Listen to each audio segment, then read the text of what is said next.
Men who instinctively take personal responsibility for themselves and their families eventually realize that being atomized, rootless cosmopolitans inhibits their ability to exercise their willpower. Male agency naturally leads into the creation of a patriarchy. Raise your sons to be strong, masculine, and dominant. Raise your daughters to be soft, feminine, and submissive. The bad behavior that we see from women today is simply a rebellion against men's failure to benevolently dominate them. The failure of Western society is a failure to maintain the patriarchy. Good evening, good morning, and welcome to the show. This is Patriarch Hour, number 11. It's funny, everyone's been calling it Patriarchy Hour, and I've been wanting to correct them every single time, and now I'm doing it, so maybe we'll need to officially change the name of the show, but it's Patriarch Hour number 11. And tonight's subject is, where are their dads? I'm joined as ever by Noah Revoy. And this is my second time seeing your happy, smiling, bearded face, Noah, today, because we had an excellent Champions of the Light Unite session today via our own social network. And that was great. It's getting bigger each time, and it's turning out to be a really great platform to connect with like-minded men and women of the West. And if you'd like to join us, you'd be most welcome, those of you who are watching at home. So that's championsofthelight.com. How's it going, Noah? And I've lost your sound. Hold on. Let me, there we go. How's it going, Noah? Yeah, it's going really well. Yeah, it was great seeing you earlier today. That was an interesting meeting we had. I think that the subject we have for today is probably the most important subject facing Western civilization right now. We are the most underfathered and overmothered civilization in history. And the repercussions of that are, a large generation or a couple of generations in a row of broken men and women who can't seem to fit into any particular role in society and are struggling just to create families and reproduce, let alone even survive. Yeah, absolutely. It's a problem. It's a problem, and we're really seeing the much broader ramifications of it than we could possibly realize. And once you begin to understand the roots of these problems, it's hard to not see how they sort of chaotically spiral out into situations like what we're facing at the moment with the world in lockdown over this coronavirus situation and the economic fallout that's coming. It's all deeply connected to the lack of male leadership, and that is best manifested in the father role in society. How fathers en masse treat and raise their children, or fail to raise their children, is how society will become as a whole. So the micro becomes the macro when it is the trend in the culture. And obviously we're here to do our part to fight against the feminization of society and to lay the foundation stones, or some of them at least, for the new patriarchy. And tonight we're going to get into the details of the work of a colleague of yours. Tell me her name again, because it always eludes me. Haythrun.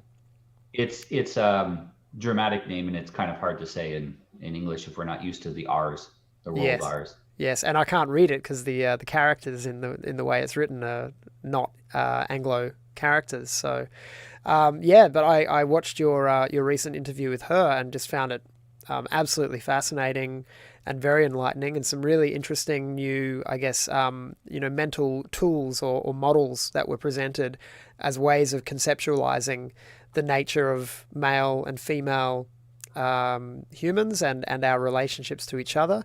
And in particular, I like her discussion on the currencies, the masculine currency and the feminine currency. So we'll get to that eventually tonight. And your interview with her, I immediately shared it with my wife because I just knew that she would get a great deal of insight out of it. And tonight we'll share what we can and unpack it a bit, and I'll share my thoughts as we go. So why don't you take us through it, and I'll bring up the slides and we'll see how it rolls out. Yeah, I think before we talk about any of the models for understanding behavior, it's important that to realize most people don't understand how to work with models, and so they need to understand the disclaimer to begin with. Good. A model is a simplified version of reality. So whenever I mention something that's part of a model, people will say, well, that's an oversimplification. It is a simplification, and that's the entire point of a model, is to take a very, very complex subject and break it down into a simple way to understand it. And then from that simplicity, we can make choices which will benefit us. And of course, it's simple. If it was as complex as reality, it would be reality, and there'd be no need for a model. You just deal with the actual subject. Yes. And it's because most people. Isn't it a real indictment of the level of intelligence in the world today that that we feel compelled to have to explain that when it's so obvious and it's in the name itself? But it does need to be reminded to people, and I guess also that, as well as models being intentional oversimplifications, they are also generalizations, and so we understand that any of the generalizations that we speak about, there are exceptions in the world, but the exceptions are so few and far between that they don't override the validity or the broad stroke macrocosmic truth of the generalization. So there's another disclaimer for everyone at home. Absolutely. One of the things too that is I have to keep straight when I'm explaining this is we talk about men and women, but we also talk about the male and female. So it is there's men and women, but you also have male-brained women and female-brained men as well. So some of the things are going to be perceived through the filter of the individual's brain. They're either more masculine or they're more feminine. So that's not necessarily, we'll be talking about male-brained, how they get affected by a lack of father investment, or female-brained.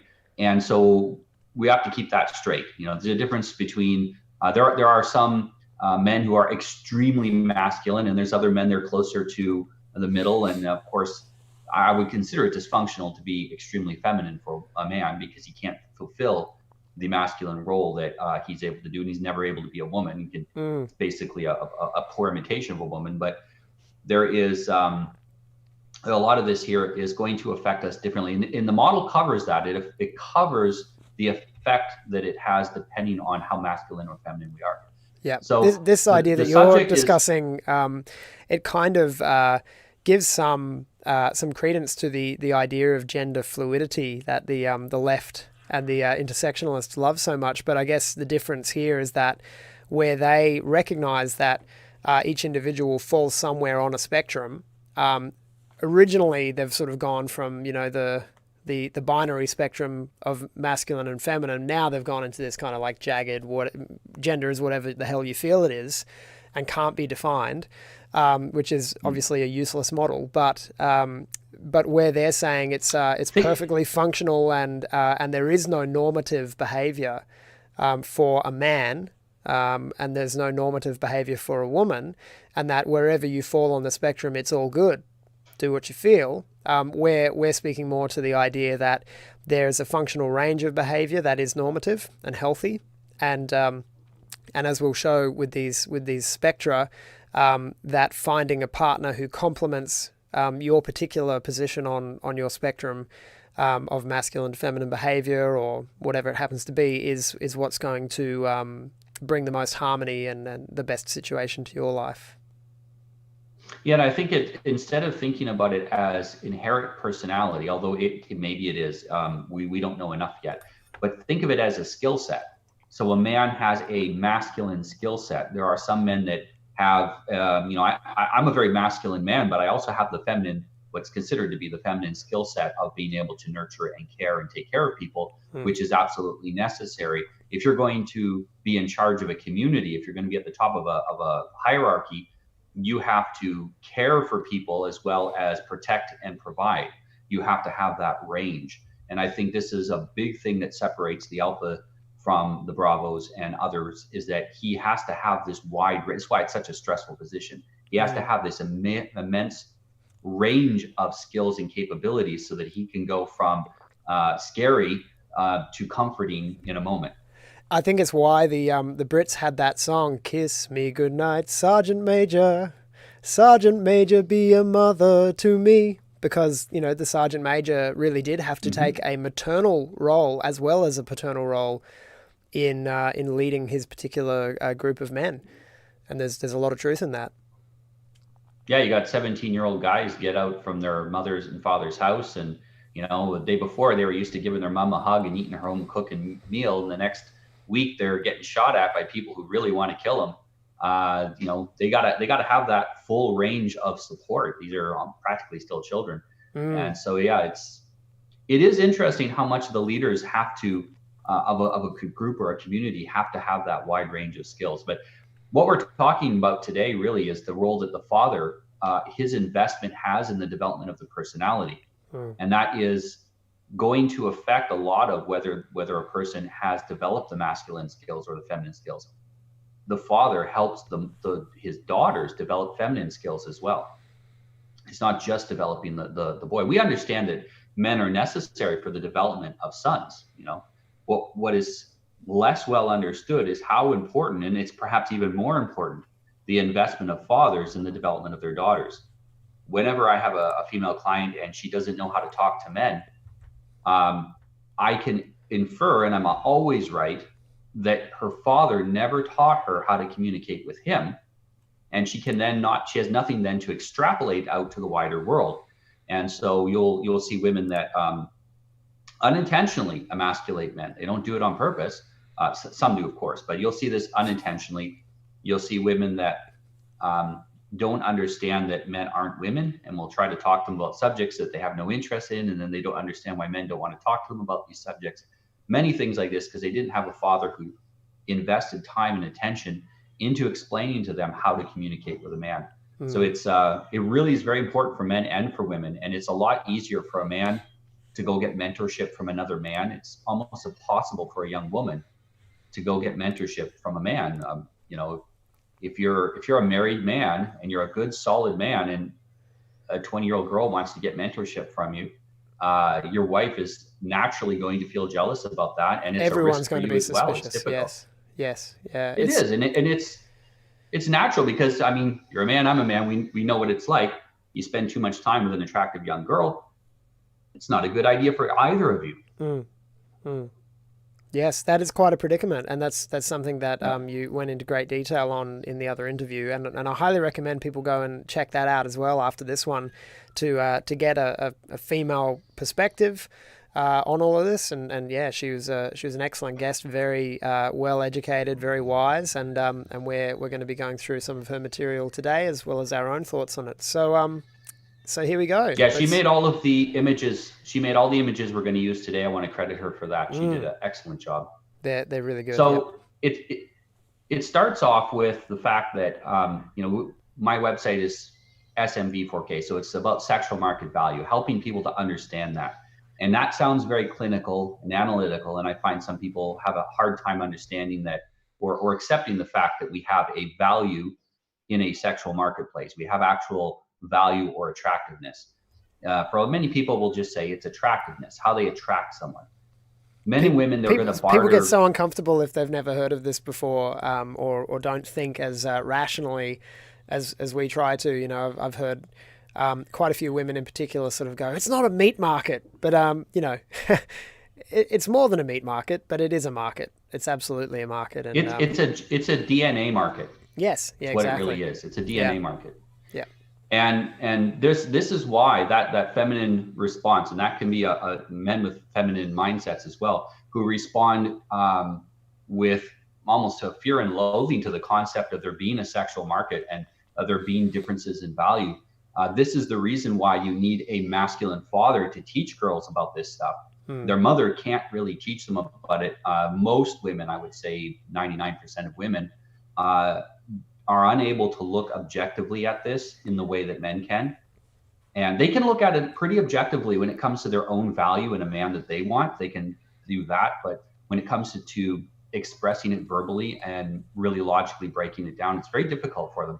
I think it's emotionally difficult as well. And so we need the fathers to do that. And I think there's a lot of given. A lot of women really prefer for the whole sexual game to have this mystery and mystique about it and be a purely emotional experience, and that to rationalize it and create models to analyze and understand it in a practical way, maybe they just think it's a turn off, and a killjoy. Sun Tzu in the art of war says to fight on the terrain that you understand. Fight on the terrain that you choose. The terrain that women choose is the terrain of emotions. That's where they prefer to compete. Men, because that's where they're experts. Men prefer to compete on the terrain of logic and reason because that's where we're experts. And so each side is simply pursuing their interests. They're pursuing their genetic interest. It's not a conspiracy. It's just that's what we're doing. Yeah. And it is interesting. Even the sexual currency that men and women have is different. Men are not providing the same thing that women are providing to a relationship. And this is pretty normal. All markets are like this. I don't go and trade a sheep for your sheep. What's the point of that? I'm going to trade you a sheep for a bunch of cheese, or I'm going to trade you a sheep for a basket of grain. I'm going to trade things that are different, but that we each need. And the sexual marketplace is no different. There are things that men need from women and things that women need from men. And if you want to participate in the sexual market, in other words, if you want to get married and have kids, or even if you're not going to have kids, but if you want to get married or be in relationships with the opposite sex, you need to understand that give and take. So it really is a marketplace in that sense. Just like in any marketplace, no two sheep are exactly the same value. Some sheep's going to be a little bigger, a little smaller.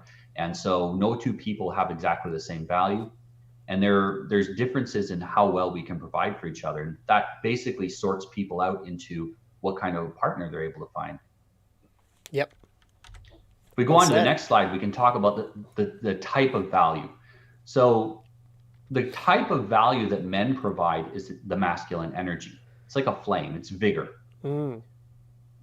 That looks like, fire is useful for doing work. We talk about fire being a powerful servant and a fearsome master. It's great. It's very useful for humanity. It's something we had very early on. We used it for cooking. We used it to change the shape of tools that we were working on. We used it eventually to melt metals and create real civilizations. It's impossible to create civilization without fire. It's also impossible to create a civilization without male vigor. Yes. It's absolute requirement for civilization. And I like the framing. The framing here is what does a useful fire do? Because there's fire that's insufficient and there's fire that's over the top, and we'll get into that spectrum soon. But this is aiming not too useful. Yeah, so we're aiming at useful fire here, not bushfires and not dimming candles. Yeah, and with this, she wrote here, it provides light. That's the light of reason. You will see reason and rationality being primarily a male mind domain. And women who are interested in those things generally have a more masculine mindset. Protects, warms us, can protect us by keeping away wild animals or keeping away the cold to warm us. And it produces energy that can be used for things. And so that is the masculine mind, the masculine capacity is that vigor. And on the other hand, the feminine currency is value. So what does a useful cup do? We use a cup to represent this. What does a useful cup do? It receives investment. It receives something into it to be held and protected. Yes. Yeah, it holds it. And it holds the investment and it yields a return on it. So you can't drink from the massive jug. You have to put it, you can't drink directly from the stream easily. You put the cup, you take it, you drink. Case in point. Perfect. And it's even the same shape as the diagram. I love that. So the female investment, men invest into women largely for children. That's the primary reason throughout history men have invested in women. Of course, we also get companionship, we get sex, we get someone to help us with domestic chores and things like that. And a man gets judged based on how well he can provide that vigor, that masculine energy. A woman gets judged on how well, on how good of a return on that investment she will be. And so this is why we look to women who are healthier, have a preference in the sexual marketplace over women who are less healthy. Women who are younger will get preferred over women who are older. Women who are psychologically fit get preferred over women who are psychologically disturbed, because you want to put your investment as a man, you want to put your time, your energy, the house you create for her, the life that you give her, you want to be able to put that into a person who is stable and is going to give you healthy children, or at least is going to not destroy the things that you've built with her. Yep. On the next slide, we're continuing to talk about what men are valued for. So we get valued for our energy. That's mental, physical, psychological energy. Our strength.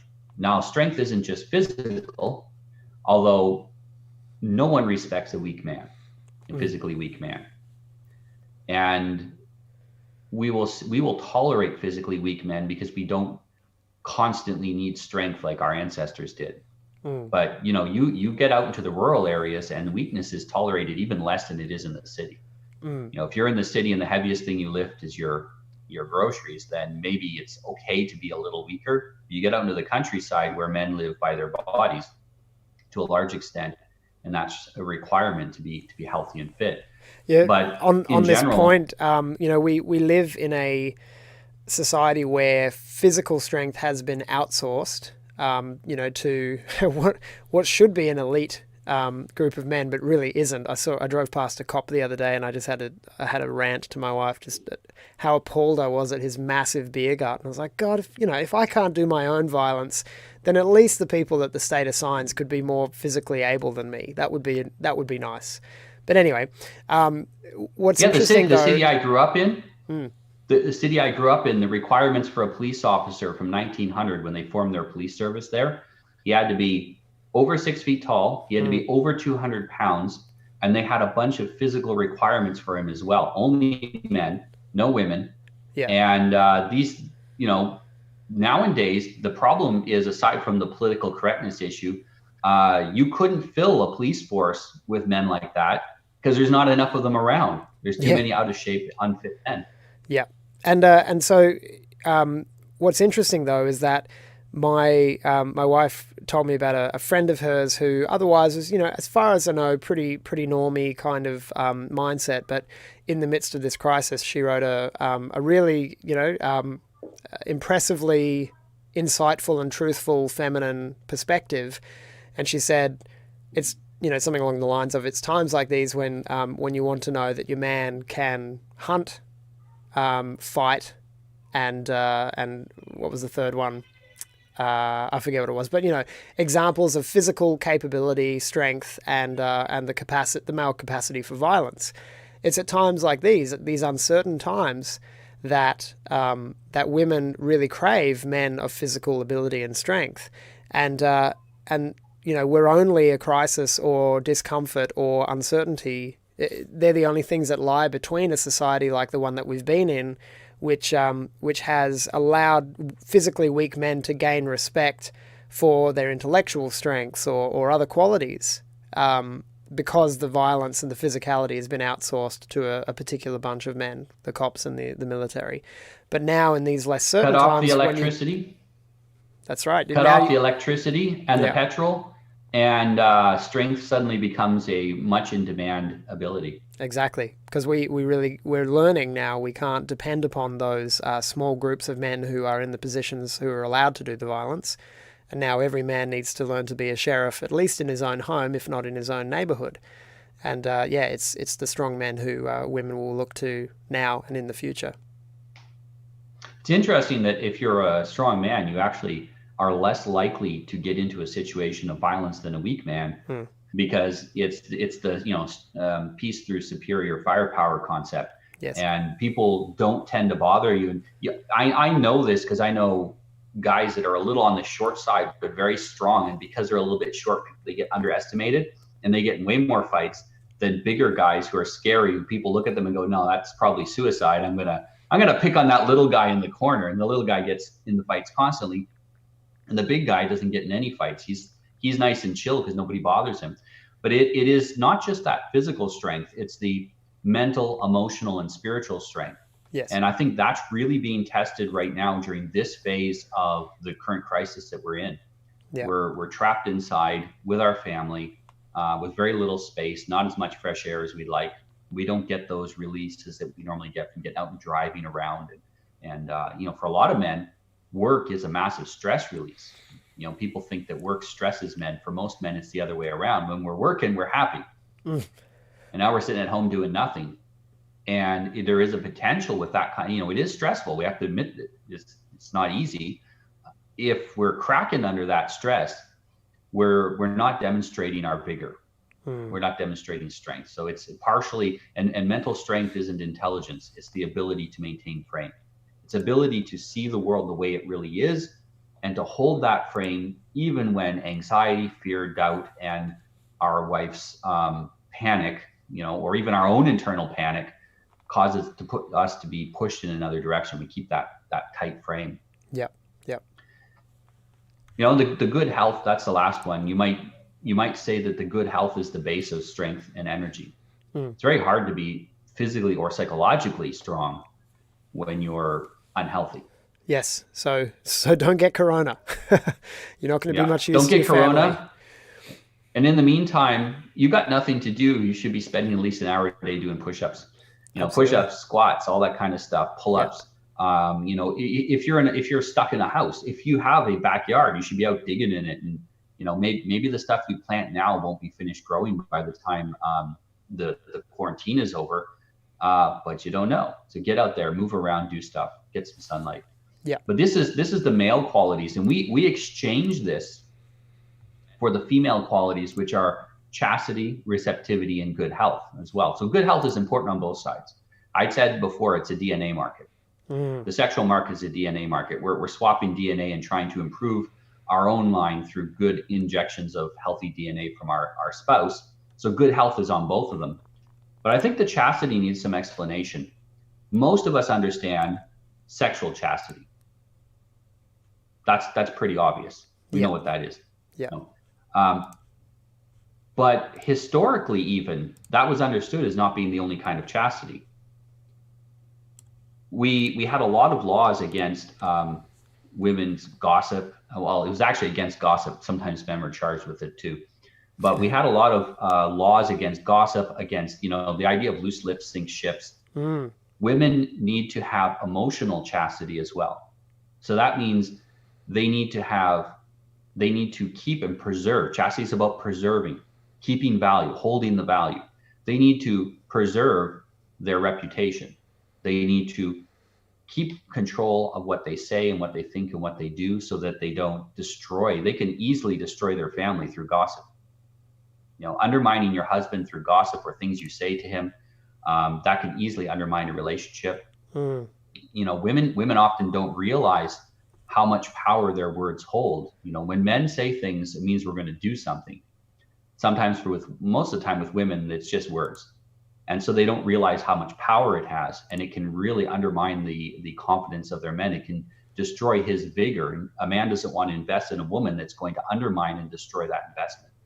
So the chastity really has a lot more to it. And the other one in the middle there, receptivity. So a woman that is closed off emotionally and mentally and physically isn't going to be a good option to invest in. And this is very difficult for women. How do you maintain chastity while maintaining receptivity during the spouse seeking stage where you're looking for someone? There needs to be a balance there. You need to be able to show that you can be open to a relationship. You can be open to sex when you're married. You can be open to all of this, but there needs to be the chastity as well. So there's that balance there. And it's, men have their challenges in displaying vigor. Women have their challenges in displaying value. And that's one of them. Yep.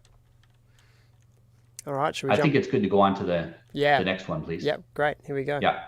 So this is a really interesting one that, when she told me this, I said, yeah, well, that sounds obvious, but I'd never been able to put it so clearly as what she pointed out. She said, men impress women. And when I say impress, I mean the way that you put a mark on something that you've made or that you own.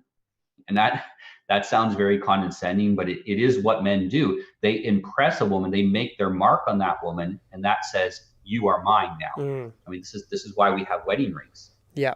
Yeah. But it's these really are outward symbols.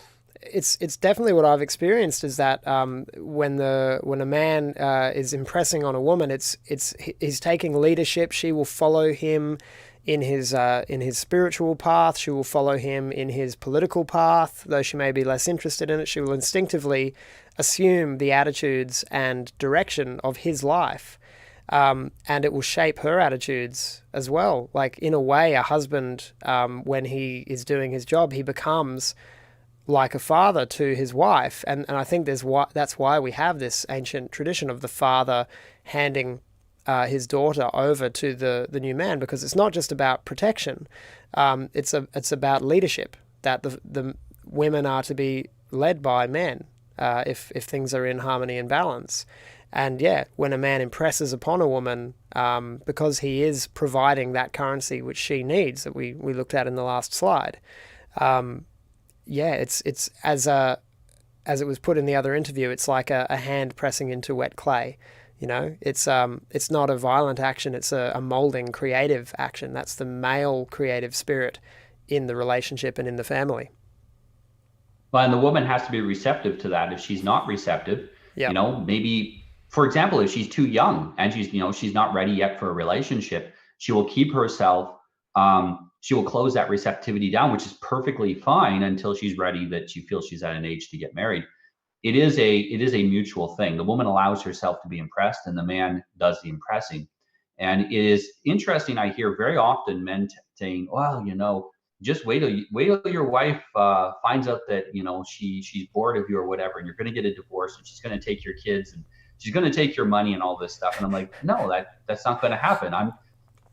Unimpressive men these are are worried that their marriage will suddenly end, and they've resigned themselves to being unimpressive. That's the first step down the slippery slope, isn't it? Now, mind you, it is probably harder nowadays to impress women than it used to be. With online dating and the ridiculous expectations. Hollywood movies are about mediocre women getting rich, powerful, good-looking, tall men. The woman's a 6, the guy's a 10, and she leaves her boyfriend who's an 8 to go to her new guy who's a 10, basically, and she's like a 5 or a 6. Yeah. And this is a typical Hollywood plot. It's giving women unrealistic expectations. Yeah, well, that movie, hey, what was it? Eat, Pray, Love is just about the best example of a film that's trying to glorify and make into some deep spiritual journey hypergamy, which is just women's game in the sexual market. And hypergamy is not a problem if it doesn't come with delusions. The problem is that women tend to easily fall for delusions. And then if you add on top of that the tremendous propaganda that they're under, pushing them towards delusional mindsets, and we'll get into that later, women who have been properly fathered aren't delusional. They understand reality. And part of the reason that certain groups in the manosphere, for example, are so negative on women is because they've been dealing with women who weren't properly fathered. And so those women, maybe their heart is so hard, it can't be impressed, and maybe even that dream man couldn't really impress them and keep them because they're damaged, and they would need to soften their heart in order to be impressed again. And the flip side of that is that women inspire men. So the muse, the Greek concept of the muse is always a woman. It is a female spirit or a female entity. It's not even necessarily a physical woman. It's the embodiment of femininity that inspires men towards greatness. We have indoor plumbing and electricity and washing machines and paved streets because of women. Yeah. If it was up to men, we'd live in like a log cabin in the woods and crap in the forest. Like we're fine with that. We're cool. I want to chase a woolly mammoth with a spear. I don't really want to make plumbing, but if I make plumbing, I can get a better quality of woman. So I'm going to invest my energy in making society and making civilization. Look at a great example is the Romans. Rome was founded by a bunch of men, no women at all. There's a bunch of men, outcast men. They were mostly the men that were too crazy, slightly criminalistic from the surrounding communities. They all got outcast. They ended up gathering around Remus and Ramus, the brothers that founded Rome, and they had no women. They created a civilization, and they said, hey, we've got a city, we've got things going, this is pretty good, but you know what we need? We need some women. And so that was at that point, after civilization was created, they were able to go and get women. You know, not in the most ethical manner. They did kidnap them, but the women were okay with it in the end. They decided to stay with them. So hey, we wouldn't even them. have the Western civilization that we have today if they hadn't been so unethical and gone and collected women to breed with. So, you know, maybe this is a case of the end justifying the means. Well, they did impress the women sufficiently that the women decided they'd prefer to stay with them. Yeah. Of their own volition in the end. And this is probably what we're likely to see again with the Muslims' encroachment upon Western civilization. Is that, you know, although the transition might be ugly, Western women probably instinctively know that they may be happier and better protected and better resourced in a Muslim caliphate than they're currently being in a broken, decadent, falling Western civilization. And, you know, I'd like to turn it around and build it back up before that happens, but that's a serious danger, and it's happened in the past before, that when a society is not proving itself to be civilizational enough and developing in a positive direction, the women will jump ship eventually to the one that does look like it's growing. And I don't know if you've ever engraved metal with a punch. So you have to hit it pretty hard. Right. Yeah. So the idea is that, you know, if a woman to be impressed, she needs to make her heart soft like clay, like we talked about. But if the woman's heart is hard like iron, you can still impress upon iron. You just got to hit it real hard. And that's basically the Muslim solution to it. If you can't impress her, hit her harder.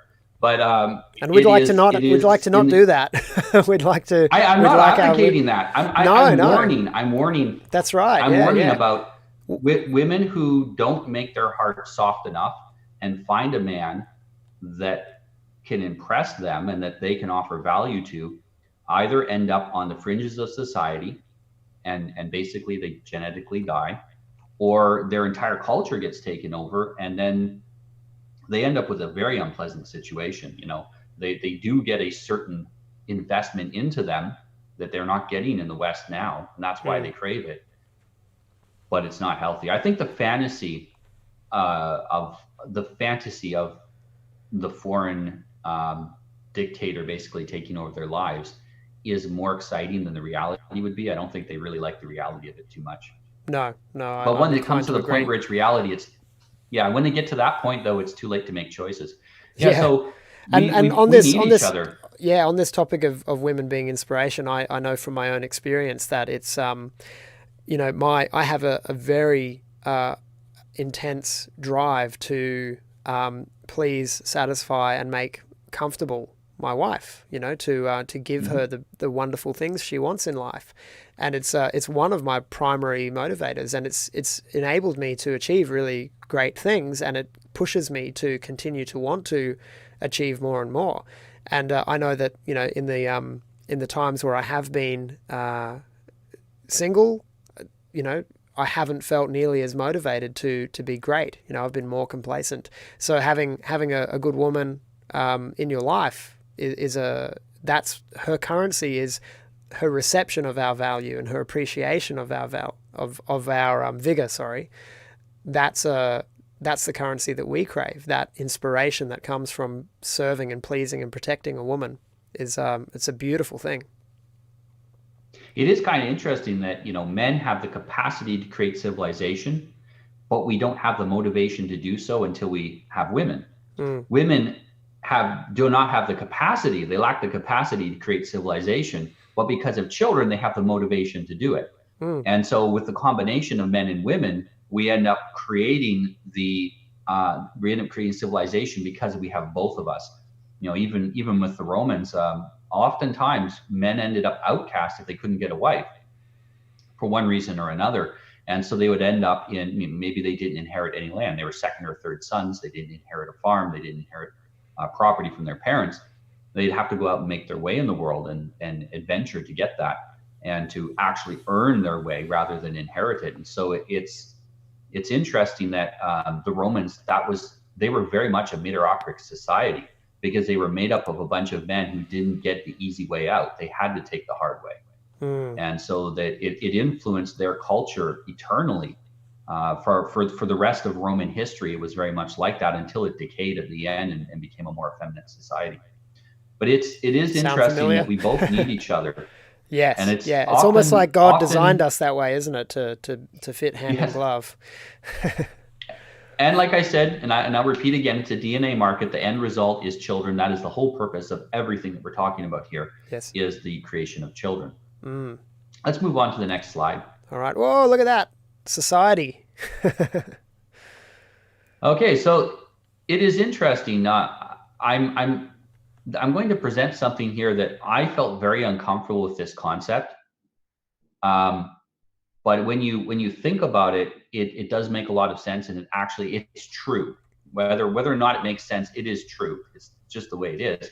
Men and women are a mixture of masculine vigor and feminine value. Okay, so this doesn't mean that we are male and female. That's not the right way to look at it. It's that we both have certain capacities in various quantities. You will see men who are extremely masculine. So, okay, well, let's look at the image. The image shows men and women who are masculine and feminine, and who have masculine vigor and feminine value, and how they line up with each other. So the person on the opposite side of that ring is balanced with the person on the other side. Yeah. So the man that's at the top that's extremely masculine, he will tend to be attracted to the woman at the bottom who is extremely feminine. Gosh, it's a great graphic. And, so well done. Yeah. The way it illustrates Nature wants balance. We tend to seek a balance. A masculine man and a masculine woman will create an excessively masculine household. They'll tend to fight for dominance. They'll tend to fight for control of the family. And so if you have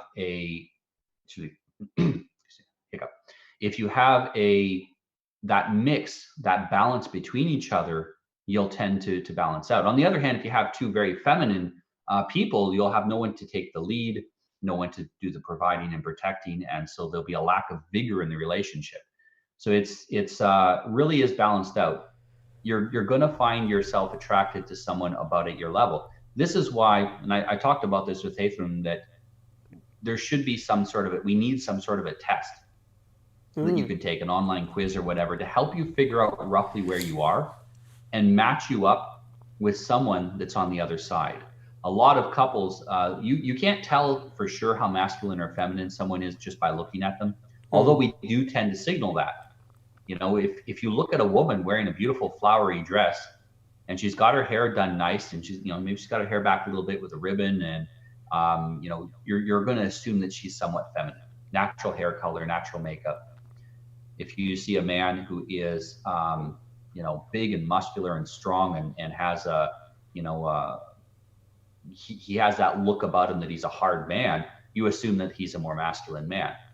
These assumptions we make because they're generally correct. So you can kind of tell by looking at people. If I see a man with very long hair, I don't assume that he is masculine, although there are exceptions. Historically, European men did tend to have longer hair, and that was a sign that, hey, I'm such a man, I can have long hair and still be masculine. So it's not. We have to look at a lot of these signals as being era dependent as well. Yeah, the contextual. Yeah, you're going to look for some. Yeah, you're going to look for someone that balances you out. This ensures that as a couple, you have enough value and enough vigor to make a family work, because you need both in the family.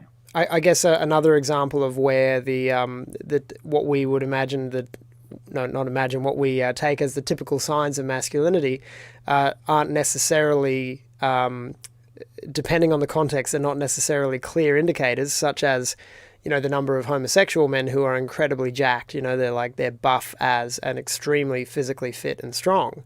But they, in all other ways, behave in a very feminine way, and in their sexual interests, they're very feminine. So, it's all about the whole picture and the full context. And I think a lot of this is a mindset thing as well. It's the way that a man or a woman view the world. and the decisions that they make and their reactions to things that would be a better indicator of their masculinity or femininity than any particular fashion or physical state in a lot of ways. Yes, and likely it is a combination of their genetics that send them in a certain general direction, and then choices they make and how they're raised, and the father investment, and then there will be some influence of environment even as an adult. Hormones that we're exposed to in the environment. So there's all of these things play into it, but how we interpret how we feel, how we interpret what we're doing and what path we pursue has a lot to do with how our father trained us. It has a lot to do with that father investment.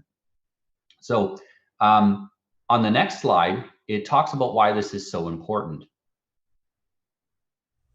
we go to the next slide, yes, sorry. Bear with me. There we go. No problem. Technical difficulties. Yes, Father investment produces civilization. Women are amazing with children up to about 7 years old.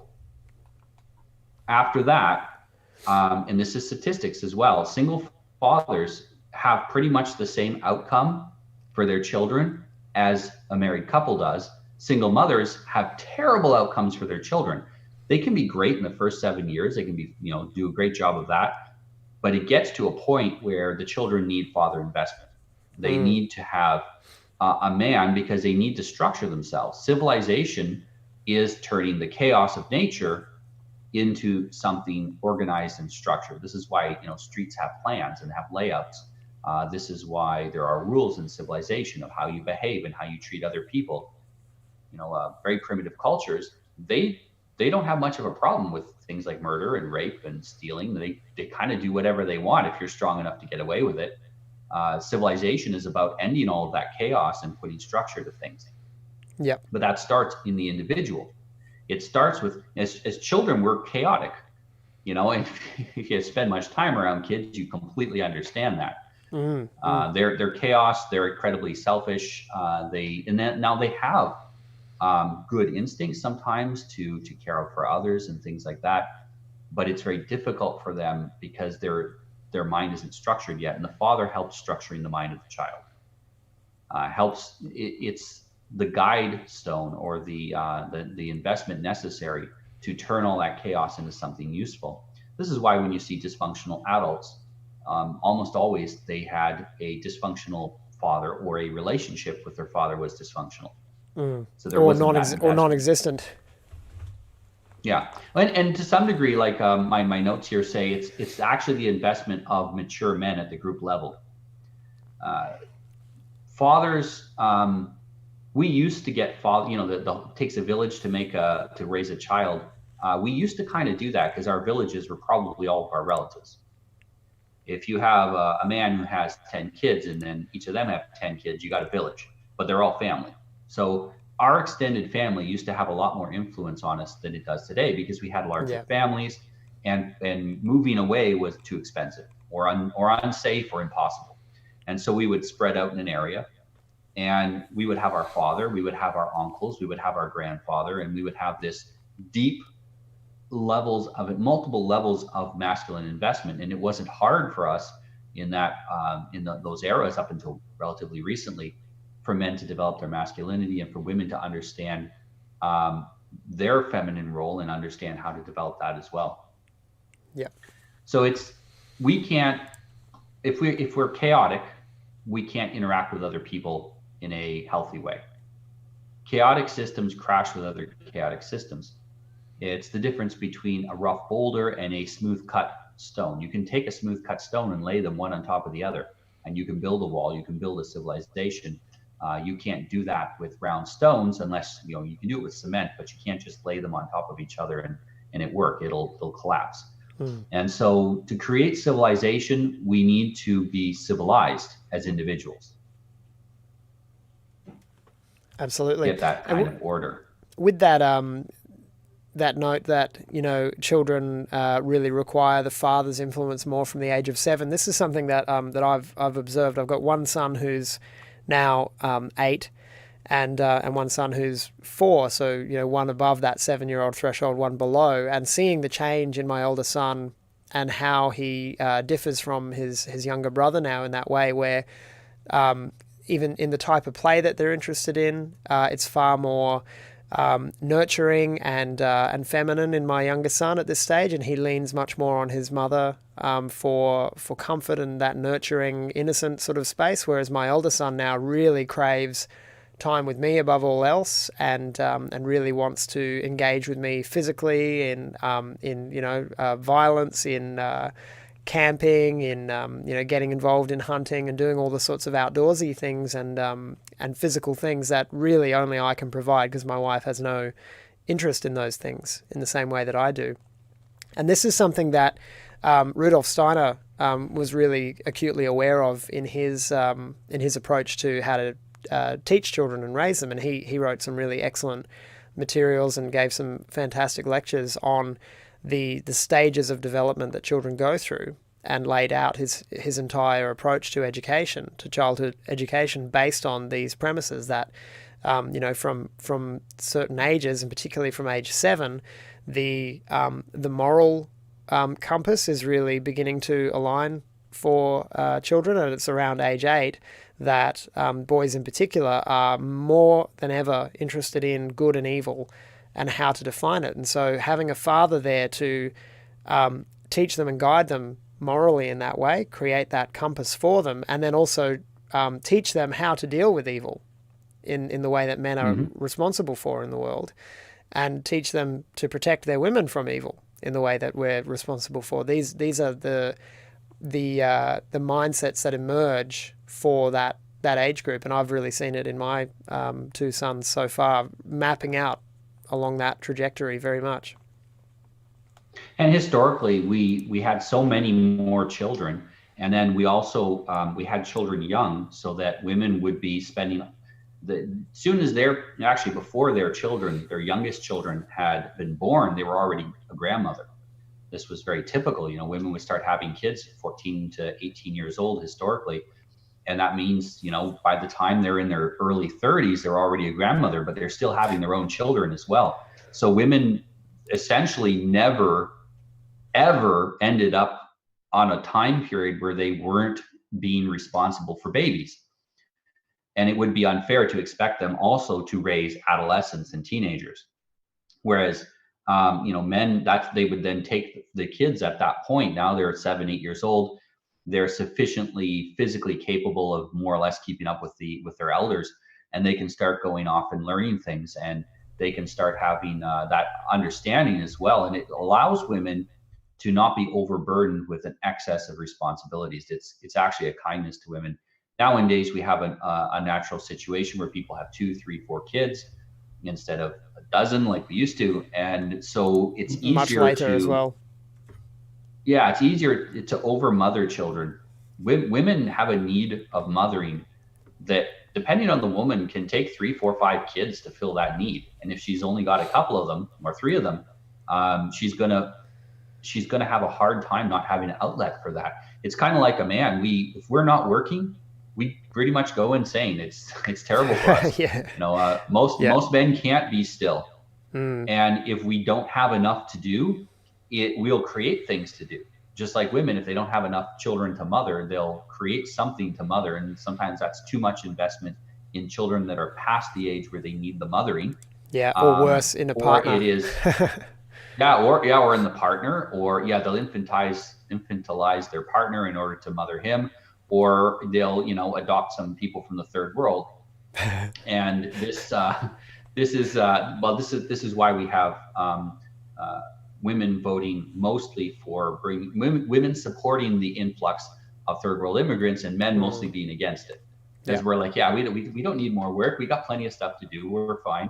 And women are like, I need something to take care of. And better they get a dog. Yeah.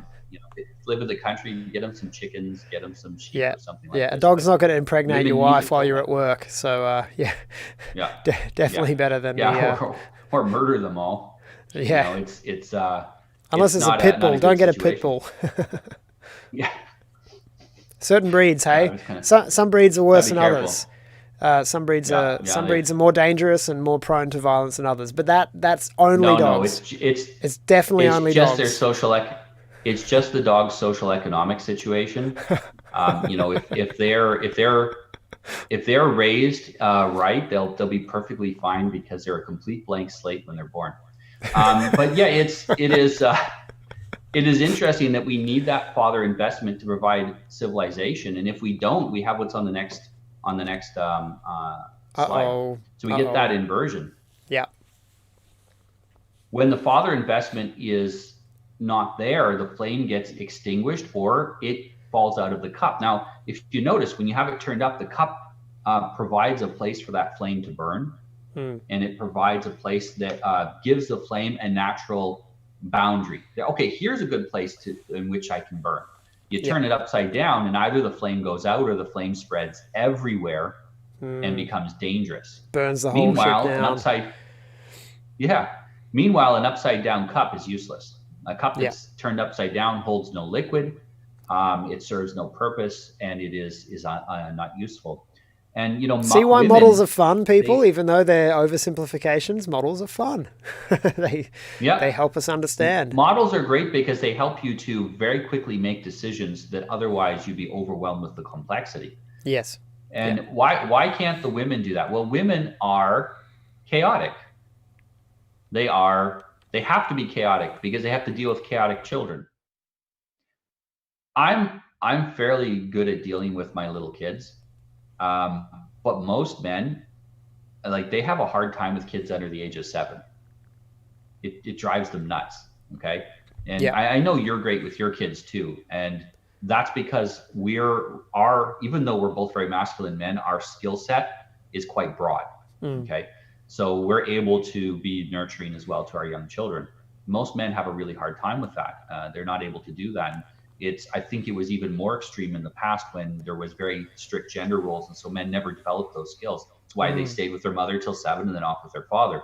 Yeah. And the women have to be chaotic because if you're in the midst of chaos and you're a highly ordered person, you will go crazy. You know, my wife is a little more male-brained, and she finds that she can't not go to the babies when they cry. But sometimes they're not crying for any reason, and you just kind of gotta, you know, they got something you can't fix their teething, okay? And there's 2 of them, so you can't even hold both of them at the same time. So sometimes you just got to be like, yeah, that's what they do. They're babies and they cry, and you have to kind of chill out about it. And that's very hard for her to do because she wants to, like a man, solve all the problems, and it's very difficult for her not to do that. And so women who are more masculine tend to have.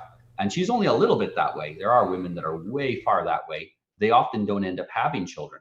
Now, I know a woman was commenting on the original video I did and saying, yeah, that makes a lot of sense. I never had kids because I realized that I was so male-brained that I couldn't do the nurturing necessary.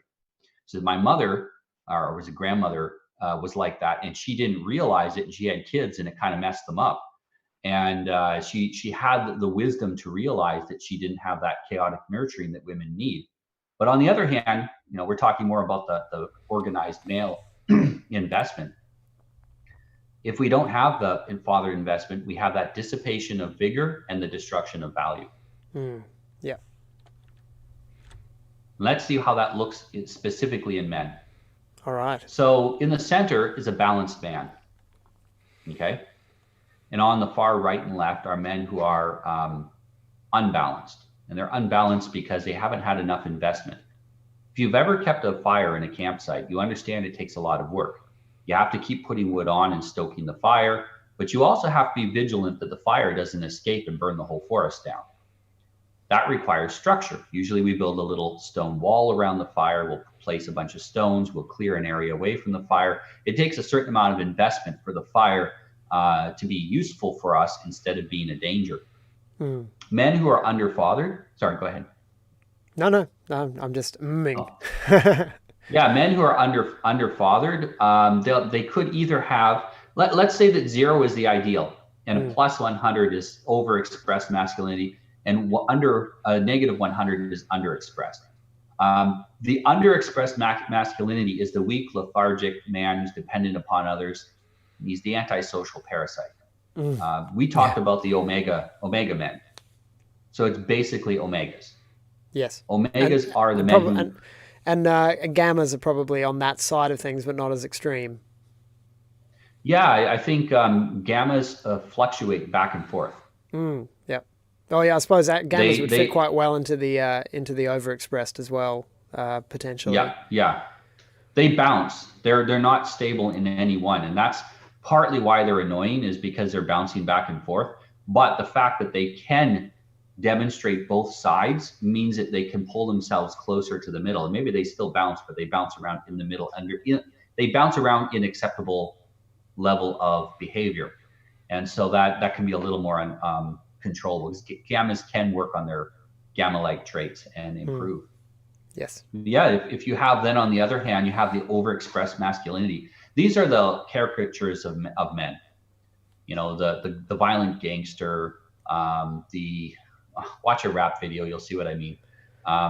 It's the over the top cartoonish men. It's when women talk about, or feminists talk about toxic masculinity. This is the actual toxic masculinity. Although either of these two ends are very toxic. Yes.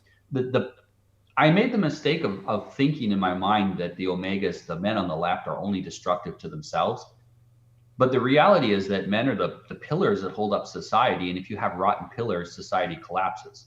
And it's not just the men who are rotten, who are lack that vigor, who suffer. It's everyone else in society suffers when we have an abundance of omegas. A very small percentage is fine. When we start to get an abundance of them, you know, there's talk about a third of men in the West are incels. Now, I'm not saying that as an insult. I'm saying that as I'm concerned about these men. If a third of men in the West can't figure out how to make a happy life for themselves, because it's not, maybe they can't find a woman, but they can't find a life they're happy with, we have a serious problem. We have a lot of men who have nothing to win by keeping society functioning, and everything and nothing to lose by destroying it, and that's a dangerous situation. We used to have, ways to sort them out as well and give them a function and a purpose. They used to be the priests and the professional soldiers, the men who either had no interest or no capacity for whatever reason to become a father and a patriarch. They would become soldiers, and now it's even the military is increasingly feminized, and it's harder for men to find a place, other than Reddit and 4chan and World of Warcraft, if they're in that category. That just stokes their anger, though, and that just stokes their anger, and it makes them a dangerous and more group. aggressive. Yeah. Well, then they switch from being omegas to being the what was the one that wants to burn the world? That was like, that's the omegas. The omegas are the ones. Oh, yeah, it is the omegas. Yeah. So you push them too far, they decide they want to burn the world down. Yeah. And so it is. Well, it's like throwing petrol on that little candle flame, isn't it? They're weak. They're useless in society. They've got nothing to provide because of their situation and their character, and ultimately what we're talking about here is because of the inappropriate or insufficient investment of their fathers, which is what put them in that state in the first place. But then when society is demonizing them and kicking them while they're down, they can still explode like a spark in a powder keg. Well, these guys, they get no empathy. When we're talking about this, when we're saying incel, we're not saying this as an insult. We're saying this as a, with a deep description of their lifestyle. Yeah. We're concerned about these men who've been left behind, and we're exploring why they're in that situation, and we'll get into what they can perhaps do to make things better later on, or what can be done. But these other men on the other side here, the uncontrolled men, our oceans used to be full of pirates. Highway robbery used to be a big thing because you had all these men that were way too aggressive to fit into society. They couldn't get along. They weren't sufficiently civilized to get along with most people, and they had to live by whatever means they could. And these men obviously are dangerous. We see a lot of the men on the far left are often not very attractive. The men on the far right are often bigger and attractive, and they could have been the alphas if it wasn't for the fact that they had no father investment to teach them what to do with all that energy they had, all that vigor. The men on the far right, they could have been some of the most useful men society could have. and they become the most dangerous predators. Yeah, These are dangerous men. even though we're using far left and far right to describe this particular spectrum we're looking at, it's not to be confused with the political spectrum. Yes, has nothing to do with the political spectrum at all. So yeah, you have really this overabundance of male vigor, or a lack of it. Now, the other thing too is you'll notice that these overabundantly vigorous men, they do tend to burn out. A lot of them end up dying young. They burn out. How many men in minority communities that end up in prison don't live past the age of 30? Is to the point where it's a meme within those communities that there's no men in the communities over 30 because they're in jail or dead. Yeah. So these men, they burn out. This is terrible for them as well. It correlates with that line of the Kurgan. It's better to burn out than fade away. But that's the case. It's this sort of the narcissistic predator who will go out in a blaze of misdirected glory, rather than sort of drown in an ocean of Dorito crumbs in his mum's basement, which is what we see on the other side. So so the balance in the middle, this is what we ought to be aiming for. And nobody's a perfect zero. Nobody's perfectly sufficient and controlled in their vigor. No man is. But there's a spectrum across the middle, a section of that, a segment of that spectrum in the middle, which is what we would call a healthy or normative range, where men are useful members of society. They can provide the currency that is in balance with what women are seeking, and it's not going to fade out from being too weak, and it's not going to burn out from being too strong. And this vigor, this balanced vigor, we're positing, and I think there's a very strong case to be made, is something that is created by proper father investment. And this is what we can provide to our sons. It's good to notice too, you'll see on the spectrum there's a set of padlocks on each side. The reason is that the middle of society that is properly invested, those who are still functional in society, attempt to isolate those who are dysfunctional for our own protection. Yes. We don't know how to deal with them. The omegas more or less self-isolate, but we put the other guys in prison. So the guys on the right of this spectrum, we put them in prison or we kill them. Historically in Europe, we killed them. We didn't really, putting in people in prison was considered worse than hanging them, because the prisons were horrible, but also because for the Western mind, the idea of being imprisoned is worse than death. So well, for me, losing your freedom is worse than death. My biggest opposition to prisons is that they become a continued cost to society, that it costs a lot to feed and house a prisoner. And so, in a way, not to say that being in prison is good, but if a man is proving himself to be a huge detriment to society and needs to be locked away, then how is it fair that society has to continue to pay for his existence and his survival when we could just dispose of him? So I'm a little bit more, I'm significantly more open to the idea of capital punishment for the worst criminals than I used to be, and I'm absolutely certain that it's the right thing to do with the worst predators, which are the pedivores who prey on children.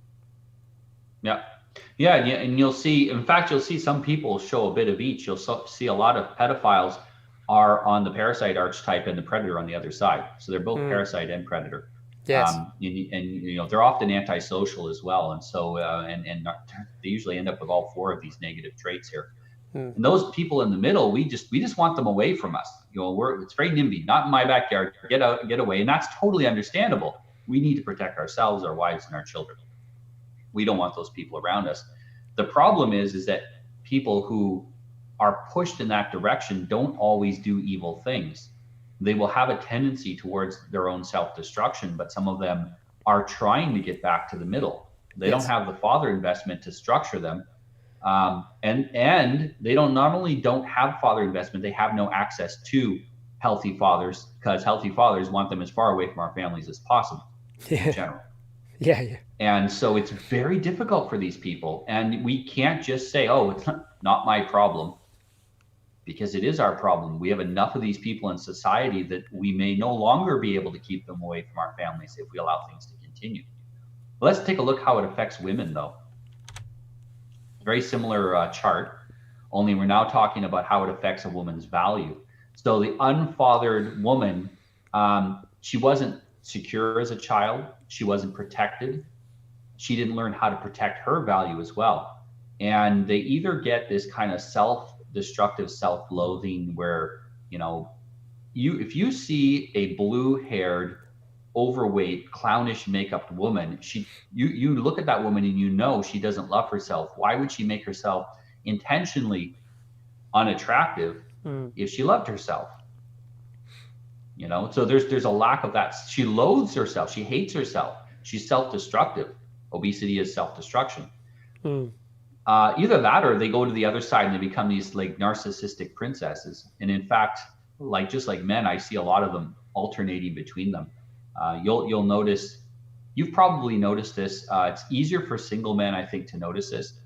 But you'll deal with a woman and she'll go from having this massive ego where she thinks she's God's gift to men, and then in 10 minutes, and then if you ignore her, her ego falls all the way down to the floor, so far down that she will literally do anything for you to get your attention again. As a married man, I pretty much ignore all women, and I mean, you know, and I've seen that happen, and my wife has pointed it out to me, like, she's paying attention to you because you're ignoring her. Pay attention to her like a father for a moment, and she'll go away.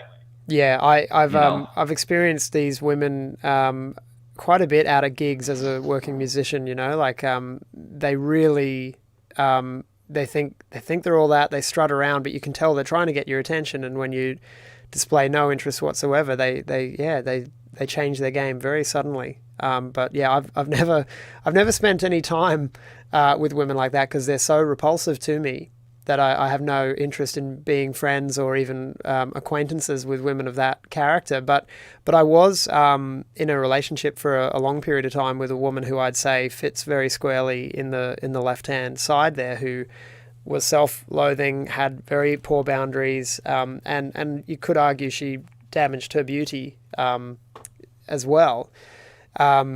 And it was, you know, I knew her family situation well. She was significantly underfathered. She had a weak father and a very domineering mother, and it put her into that, you know, borderline personality, and it made her very very difficult to live with and deal with. Yeah,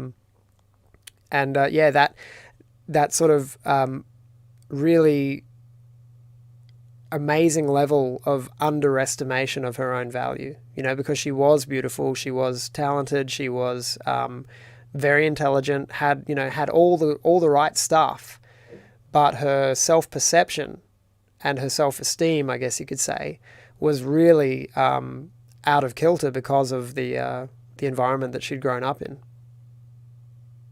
Yeah, they treat their body like it's a rental. You know, they don't recognize the importance of valuing themselves. Yeah. And, you know, men, to a large extent, it's part of the game as men that we sacrifice our body to accomplish our goals. You know, talk to any athlete, he'll tell you that. I mean, I'm sure even you playing guitar, you've played your guitar until your fingers were sore. It is part bleeding of sometimes. What you do as a man. Yeah.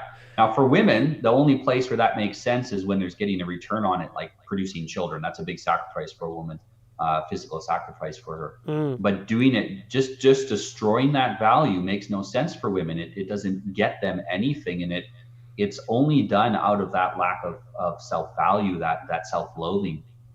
And like I mentioned, that women will oscillate between the two is even more destructive. You know, a lot of times it's interesting if you look at these right at first, you'd think the thoughts come from the right category, but actually they usually come from the left category. The women on the right are so unavailable, so closed off. You've probably heard this, that women who are like a 9 and a 10, they don't get attention. They're like, oh no, I never get relationships with men. I never really have that much attention. And they get lots of attention, but men won't actually go up to them and initiate a relationship. Because, and they think it's because men are afraid of them. I think it has a large part to do with the fact that they're constantly sending signals that you're not good enough, you're unavailable, and the men go, yeah, I'm not gonna fight for that. It's not worth it. I'll take a 6 that's receptive and that wants me over a 10 or a 9 or a 10 that, you know, It's is going to going to make me treat work me for like it. I'm, Yeah. yeah, it's going to make me work for it. And, I don't want that. And most men will say that. Even like high value men will sometimes take a woman that's less attractive than what they could have got Yeah. because she's not a bitch, Yeah. basically. And And the attraction is not simply in the beauty or the SMV of the woman herself. It's in the dynamic between the man and the woman. That's where the chemistry occurs, and I guess that's what we're demonstrating in this particular model, is that we instinctively seek the reciprocal balance to our level of masculinity. If we're 100% masculine, we want a 100% feminine woman. If we're 50% masculine, we'll be attracted more to 50% feminine women. So it's not an exact science, it's a simplified model, but it really, I think there's a lot of truth in it, in the way that it's the dynamic and the balance between the man and the woman that creates the sexual or romantic chemistry. And the women who significantly overestimate their value because they're hot, because they're rich, because they wear the right clothes, because they've had 50 men before, they're not aware that it's all of these other factors, and this value, this chalice symbol, of holding value and retaining it, includes retaining chastity, modesty, these feminine qualities that men are attracted to. And so, yeah, these dynamics are really where the magic is. yeah, absolutely. And it is, to a large extent, men are going to look at this and they may not make this calculation consciously, although if you make the calculation consciously, you get a better outcome. But they'll look at a woman, and men instinctively say, is she good? Am I going to have fun with her, or is that mother material? And sorry, women, but it is not hard to get male attention. That it's real easy to get male attention. Try getting one of those guys to commit to you. If you're a woman and you have no problem getting attention from men, but no man wants to commit to you, what it says is that you're physically attractive, but they don't see you as a good investment. They see your value as being too low. They're not going to get a good return on their investment, and you won't get a good return on your investment from women on either side of this spectrum. It's not just the ones on the left that don't recognize their value. The ones on the right, it's I think it's the cracked. The one on the left is the cracked chalice. The one on the right is the overly fancy chalice. Yes. Nobody uses the fancy china. Yeah, too expensive and I don't want to ever have to worry about dropping it or putting a dent in it. It sits on the shelf and it looks pretty, and then your grandkids get it. That's what happens to the fancy stuff. So women that are overdoing the it's not overdoing the femininity, because it's not feminine, but they're overdoing the look at me, Instagram model types, things like that. They're not putting themselves in a truly feminine frame. They're putting themselves in this, they're trying to be a princess. They mentioned here histrionic too, personality disorders. Yeah. It's a whole load of personality disorders that go along with this. And that's something you should Google. And, if you're reading this, pause this, Google it, come back. We're not your shrinks. See what these disorders are. Yeah, we're not the shrinks, and we're not giving psychological advice. And if you're really far on the left or right, you're even probably beyond coaching help. You need real psychology help. Although the reality is that most psychologists are not approaching this from a situation that your current issues have anything to do with how you were fathered. Now, of course, Freud made it popular to ask about your parents, but this level of detail, I've not seen this anywhere else. I've not seen anywhere else where these results in this model is shown up this way. And most psychology, and I know this I've had hundreds of clients who've told me they've got more out of coaching sessions than they ever got out of the years of psychology. The psychologist wants them to talk about their problems and take some pills. I want to help them figure out how they can get what they don't have, so they can get back to somewhere in the middle there. Yeah. And look, I would posit that most of the people who are watching our show are either in the middle or are close enough to the middle that coaching and a bit of self-work will get them there. Because if they're so far to the left that they loathe themselves and underestimate themselves completely, and you know, they would probably not feel worthy of the kind of knowledge that we're providing here on Patriarch Hour, so they wouldn't be watching. And if they're on the other side, far to the left, if they're that far to the left, when we started to talk about sexual market value, they would have tuned out. Yeah. Yeah. Because if you undervalue yourself so badly that you think you have no value, then when people talk about value, you don't want to hear about it because you reject the concept of value. Yeah. Yeah. And exactly. the women and on so, the far right very already think they're perfect. They're default. Yeah. If you hear someone promoting equality, you can assume they're on the far left there of the scale. Yeah. Yeah.